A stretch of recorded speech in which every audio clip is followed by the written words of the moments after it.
งเตอร์ในเฟ่พี่น้องนี่สุดยอดเลยนะครับแค่ปากนะคะนี่ว้าวกีตาเห็นนะคะเห็ดนี้นะคะนี่เป็นเห็ดที่ภูเขาไฟเด้อค่ะพี่น้องเห็ดนี่เห็ดคนท้องถิ่นเขากินกันนะคะแต่เราเอาไปทำมันลำบากนะต้องต้มก่อนนะจ๊ะนี่โอ้พี่น้องเอ้ยเอาไปเพิ่งเก็บไว้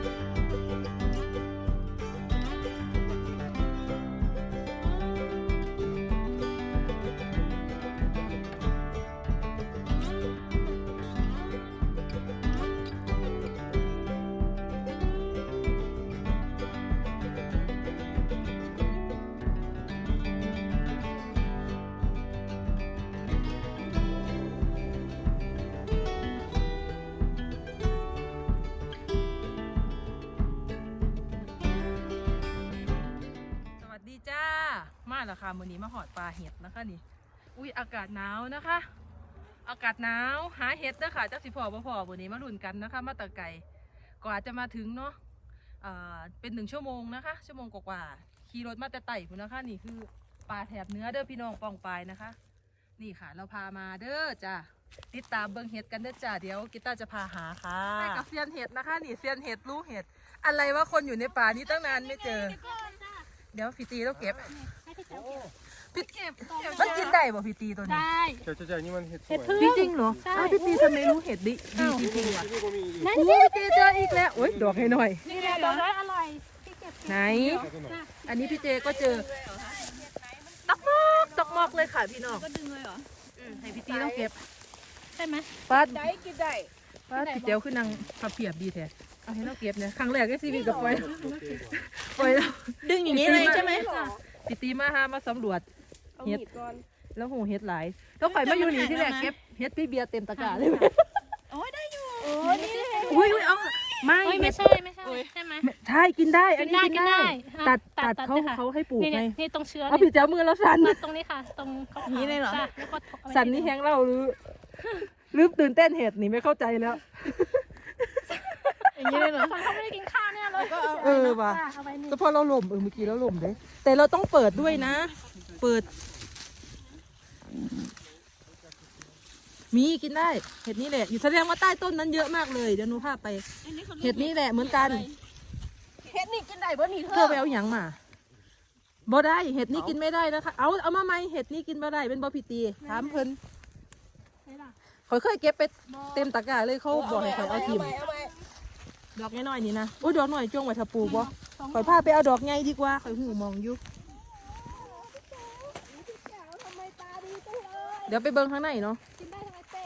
ป้าเห็ดกินได้เห็ดนั้นน่ะเคยเอาไปต้มกินอยู่นู่นเห็ดเต็มเลยเห็นไหมเห็ดอันนี้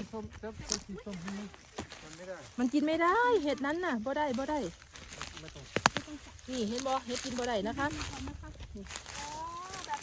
เห็ดนี้นะคะในที่นี่ที่เกาะนี้กินไม่ได้เด้อพี่น้องเพราะว่ามันเหมือนเห็ดปวกเนี่ยเอาทดลองต้มไหมเห็ดปวกมาเวพี่ตีหูจักเห็ดไรก็ไข่โบหูที่นี่แต่ว่าเป็นที่เหมือนกันจ้ะนี่ยังล่ะบ่ได้ข้างล่างอันเป็นพวกเห็ดเพิงกับเห็ดอันป้านี่มาประจำนะ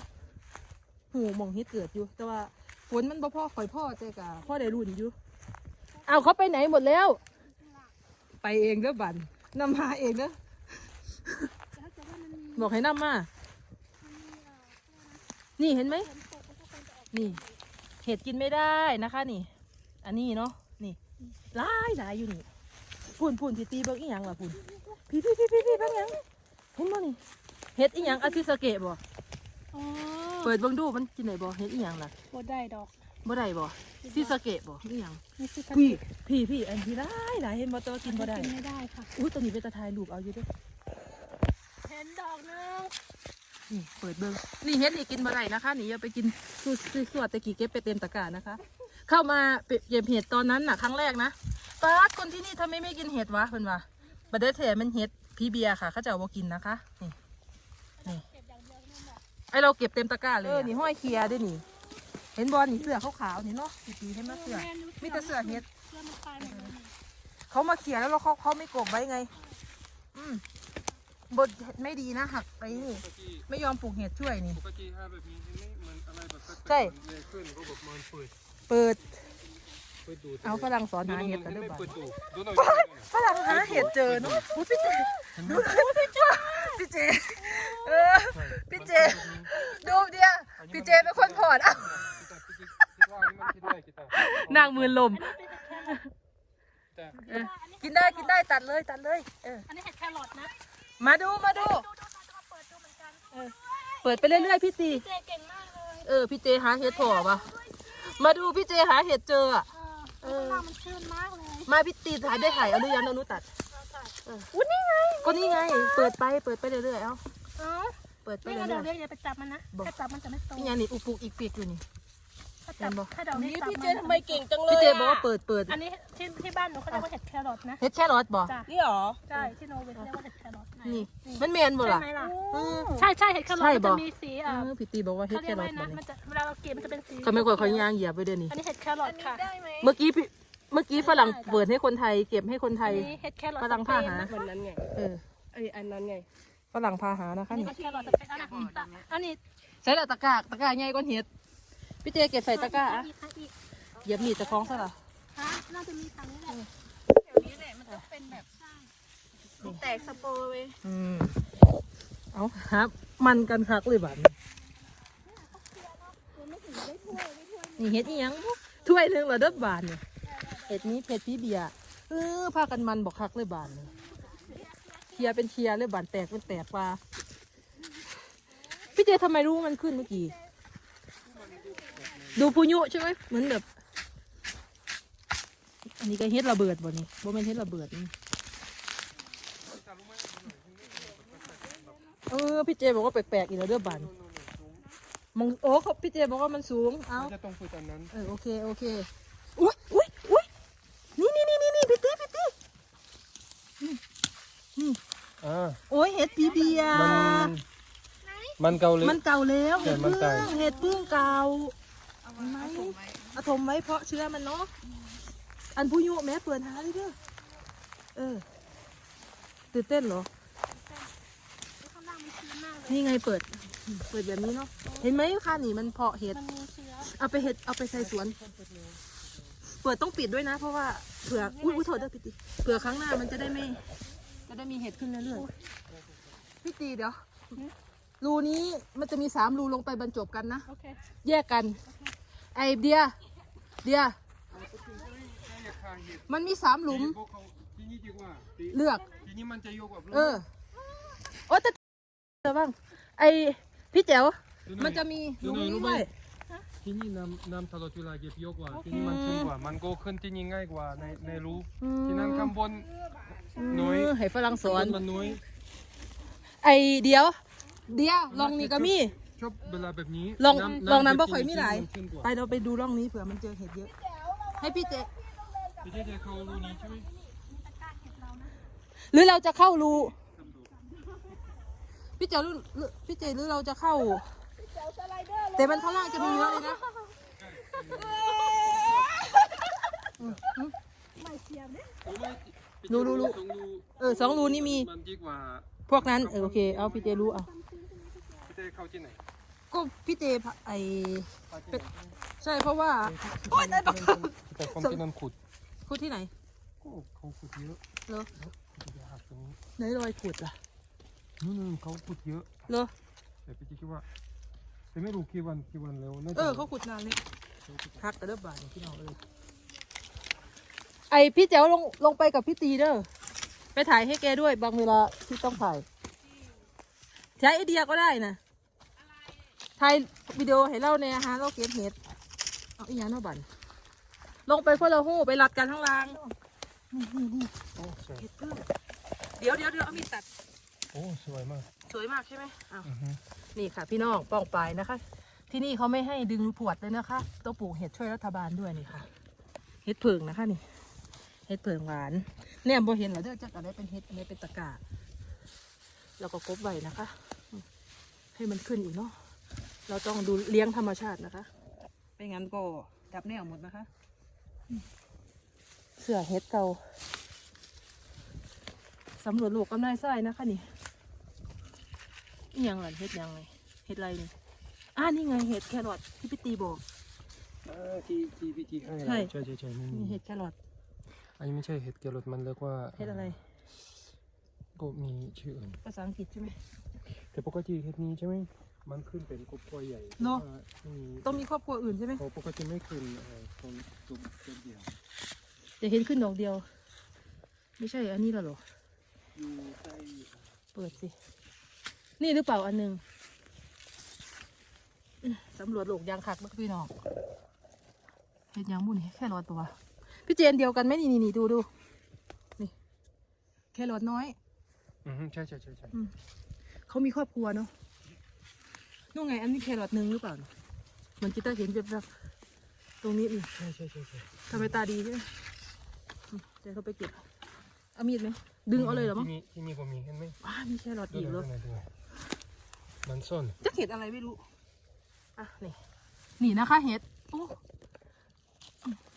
เหมือนเห็ดอันนี้เนาะ ใช่อันนี้มันอร่อย อร่อยอยู่บ่อันนึงพี่น้องไปสำรวจโลกครับนี่หน่อยก็เอานะคะ เพราะว่าฝนไม่ค่อยตก เอาให้มันคุ้มค่าน้ำมันรถ เดินทางมา1 ชั่วโมงกว่าๆเนาะมันธรรมชาติมันไม่เหมือนกันเนาะที่นี่มันชื้นนะคะเห็ดกระเกิดนี่ค่ะ เก็บมาบ้างหันนี่นะคะ พี่น้องปอกปลายนี่แหละค่ะเฮ็ดเท่าทางใต้ละแห้งค่ะแห้งมากนี่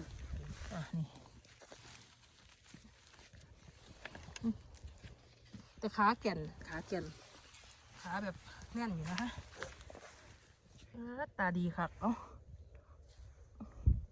ตาดีก่อนอันนี้เห็ดอะไรไม่รู้นี่เนาะกินไม่ได้หรอกเห็ดพี่เบียร์มาโอ้ยพี่เตมาดูหน่อยใครมาทำหกพี่น้องเอ้ยนี่เห็ดพึ่งตาย แสดงว่า ไม่ใช่ว่าเขาทิ้งมันหักเองลาบปากละค่ะนี่เห็ดพึ่งนะค่ะพี่น้องมือนี้ก็ไม่ได้ปลาเห็ดยางคักนะคะ ตอนนี้ตื่นตานะคะ เพราะว่าได้เจอเห็ดพึ่งนะคะนี่ที่แรกกีตาร์คิดว่ามันจะไม่เจออะไรเลยนะคะ เพราะว่าดูสภาพแล้วไม่มีฝนตกค่ะ ช่วงนี้นี่ค่ะดอกใหญ่นี่ค่ะแล้วก็อีกดอกหนึ่งนะคะตัดนี่นะคะพี่น้องนี่อันนี้เหลือปลูกเห็ดให้เขาด้วยนะคะ เพราะว่ารัฐบาลที่นี่เขาไม่ให้คนเก็บเห็ดมากง่ายนะคะปลูกไว้นี่ค่ะเห็ดพึ่งนะคะพอได้ออมเหลือบาทถ้วยนึงละค่ะแกง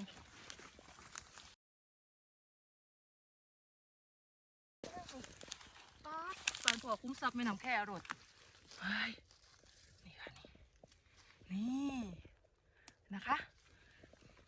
ปลูกเห็ดก่อนปลูกเห็ดเลยเขาได้อยู่ค่ะพี่น้องอันนี้เห็ดอะไรเองดูเห็ดแครอทเหรอหรืออะไรที่พี่ตีเก็บไม่รู้เห็ดอะไรเก็บไปหมดส่วนนะคะเดี๋ยวตรวจดูเผื่อมีเห็ดอะไรไม่รู้อะไรนี่อีกดอกนึงนะคะคนมาเคลียร์กีมันออกนะคะนี่กีมันก็เลยไปไงอยู่ข้างนอกเอาพี่เจเหยียบเห็ดอะไรไม่รู้นี่ไม่ต้องเอาหรอกไม่สวยอันนี้ไม่สวยก็ไม่ต้องเอาเนาะพี่น้องอุ้ยนี่เห็ดอะไรนี่ อันนี้มันดีอันนี้มัน ดี เห็ด ใช่ อ ไหม ร่อยใช่ นี่ค่ะพี่น้องวันนี้มาลุยปลาเห็ดนะคะนี่อันนี้คืออันเกิดแล้วเนาะค่ะ อันที่มันเก็บอย่างเดียวลูกเดียวเกี่ยวก็ไฟเลยว่ะโมเมนต์สามคนลงป่าแล้วหรอเขี่ยหาเอาเนาะนี่ค่ะนี่พวกนี้มันเชื้อมันไงเกลียดคนไม่มาเก็บเห็ดแล้วไม่โปะไม่อะไรไว้น้องเชื้อเก่าที่มันมีมันก็ไม่ขึ้นเอาแบบตาไฟตุ๊กนี่ดอกนึงที่เจเห็ดพึ่งอันนี้ข้างล่างหวังว่าจะเยอะนะคะแค่ครับเดี๋ยวเบิ้งเพราะว่ามันเทียเข้าสีมาหอดเนาะแพ่นกันแพ่นเป็นอาทิตย์ถูกนะครับโอ้โหเอาใช่หรอนี่พี่ไม่รู้ว่าจะได้ไม่ได้แต่ก็ด้วยความอยากท่าเพิ่นมาอุ้ยเฮ็ดเถ่าบ่แก่ไหมแก่เกินไปเนาะทิ้งเอาถิ่มไปนะคะปลูกไว้ให้เพิ่นก่อน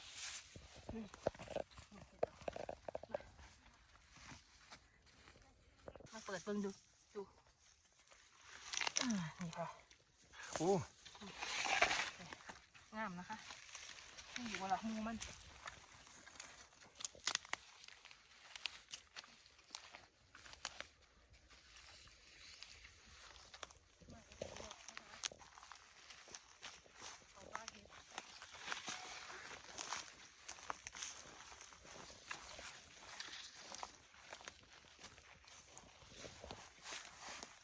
ไม่ใช่หลงป่าเลย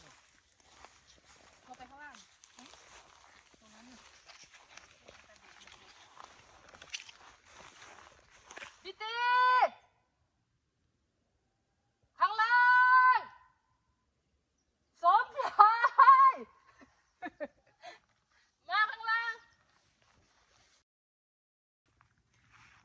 หันมาพอเลยค่ะพี่น้องเบิ่งอันนี้ค่ะคือท็อปซิกเก็ตเลยพี่น้องเฮ็ดเพิงเตลนิเฟ่นะคะนี่อย่าปากนะคะ อ๋อ นี่ ว้าว กีตาเห็นบอกให้มูลงมาขาข้างล่างนะคะบอกพี่ตีมาถ่าข้างล่างบ่มากีตาจะพาไปเองยังวะไม่ใช่เดินกลับแล้วเหรอ นี่ค่ะเฮ็ดเพิงนี่ค่ะพี่น้องโอ้มูเดียวกับอิมนะคะเปียกใช้ได้เลยค่ะ ตรงนี้นี่นะคะโอ้ยพี่น้องนี่ค่ะเบิ่ง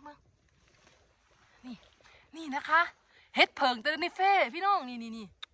สุดยอดเลยนะคะมูเดียวได้กินเพิ่หมอแกงเลยค่ะนี่มูเดียวกับอิมนะคะนี่เดี๋ยวกีตาร์ใส่ตะกร้าเนาะ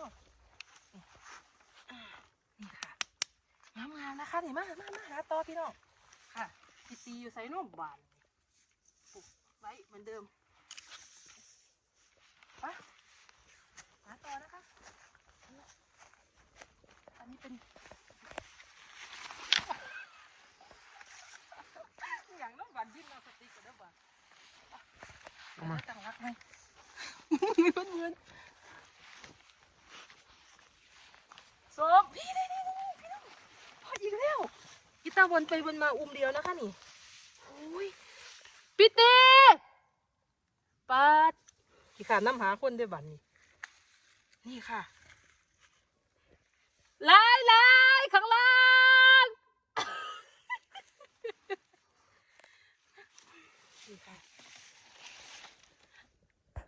เอากระสอบมาใส่พี่ตีเร็วอุ้ยอันนี้เป็นเห็ดอะไรพี่ตีมาดูนี่เห็ดนี้กินได้หรือเปล่าวะนี่พี่น้องเห็ดนี้กินได้บ่คะนี่พี่ต้าไม่รู้ค่ะรู้แต่นี่อันนี้เสื้อเก่ามันเนาะที่มันเน่าพี่ต้ารู้แต่เห็ดพึ่งนะคะพี่ตีไม่ได้ลงมาก็จะถามเรา อันนี้เป็นเห็ดที่เราเก็บที่นั่นกินได้ใช่แต่ว่าข้างบนน่าจะเยอะมากเลยนะจริงๆถ้าพวกนี้มันขึ้นพี่น้องไปรุ่นกันเด้อค่ะมาเหมือนจะไม่มีมาที่เรียกแห้งๆเลยเอาไปมาอู้งานสางของพระเจ้าอยู่ที่จะเอาแนวเคียร์อยู่ใส่ก่อน เห็ด กินได้อีกแล้วเหรอป้าแต่หน่อยนี่ก็บ่เว้นบ่ละเว้นนะคะ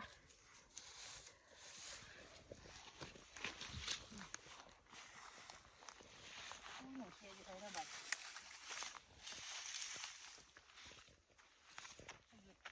คนจะใส่เบิดรอบว่ะน้ำหาคนเนี่ยหาเฮ็ดแล้วบ่พอนะคะต้องน้ำหาคนนะคะ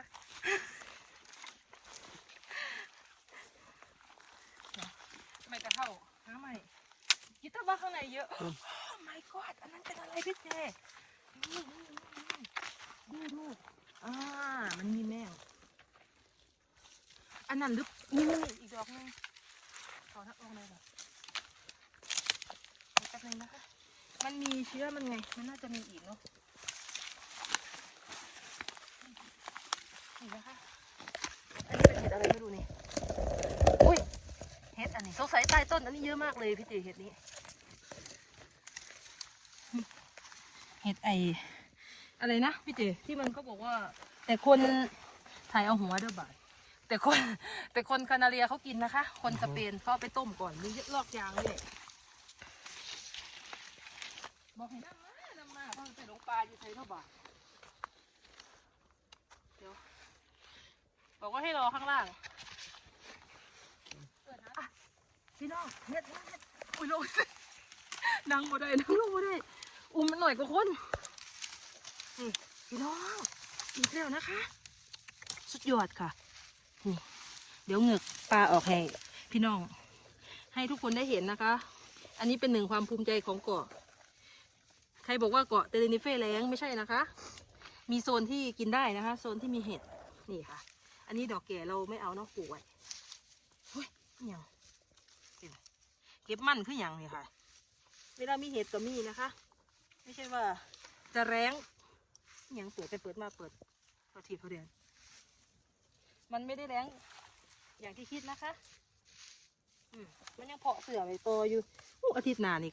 ถ้าฝนตกมาใส่อีกรุ่นหนึ่งนี่สุดยอดเลยนะเอากระสอบมาใส่เลยฮะอันนี้มันแรงเฉยอันนี้มันแรงเฉยนะคะนี่ฝนมันตกน้อยนะคะมันก็เลยมีน้อยช่วงนี้กีตาร์ไม่ค่อยได้เขี่ยเลยอ่ะมันไม่อยากหักป่านะนี่ค่ะพี่น้องดอกนะนี่บ้างเห็ดอันเก่าอันนี้เน่าเราไม่เอาอันนี้มันเล็กใช่ไหมเล็กเราไม่เอาเฮ้ยพี่ตาเอาแท้อุ้ยขาใหญ่เอาอยู่ นะคะนี่นี่ค่ะพี่น้องอุ้ยหลายนี่ค่ะบอกให้น้ำมาใช่ค่ะจะเม็ดมานี่สงสัยอยู่ข้างล่างมา แต่นู่นเห็ด พี่น้องคอยเก็บเห็ดเมย์ก่อนเอิ่นหาคนไหนตรงไหน นี่พี่ตาอยู่นี่เห็ด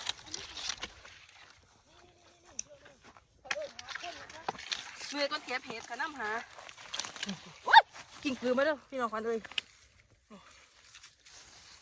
อยู่นี่น้ำหาคนอยากกว่าน้ำหาเห็ดอีก มันแก่ อันนี้ก็ไปต้ม ที่นี่มีเห็ด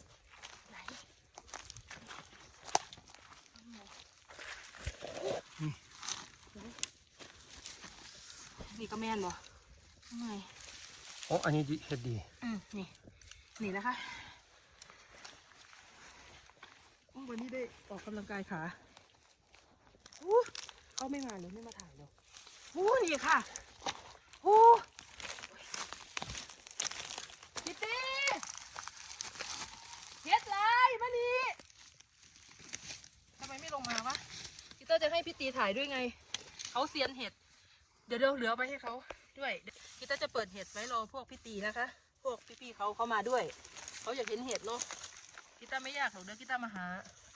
อาทิตย์อื่นอาทิตย์หนุนเต็มเลยถ่ายตรงนี้เอาให้เขามาเจอให้เขาดีใจด้วยนะเดี๋ยวพี่ตาจะเปิดให้พี่ตีมาบอกว่าเฮ็ดอันใดกินเฮ็ดประเทศเพิ่นมีบ่อันนี้เยอะมากเลยค่ะมานี่อุ้ยใหญ่เดี๋ยวไปเปิดดูดอกใหญ่ๆก่อนเนาะนี่แหละค่ะเป็นงูเลยค่ะโอ้ยกันตาตกเลยเดี๋ยวมาบ่น้องมือนี้เป็ดเดี๋ยวคิดเลยนี่ค่ะอันนี้เป็นดอกเห็ดนี้กินได้นะคะแต่ต้องต้มลอกเปลือกออกดีๆค่ะมันฝาดนะคะหรือมันขมนั่นเองนะคะ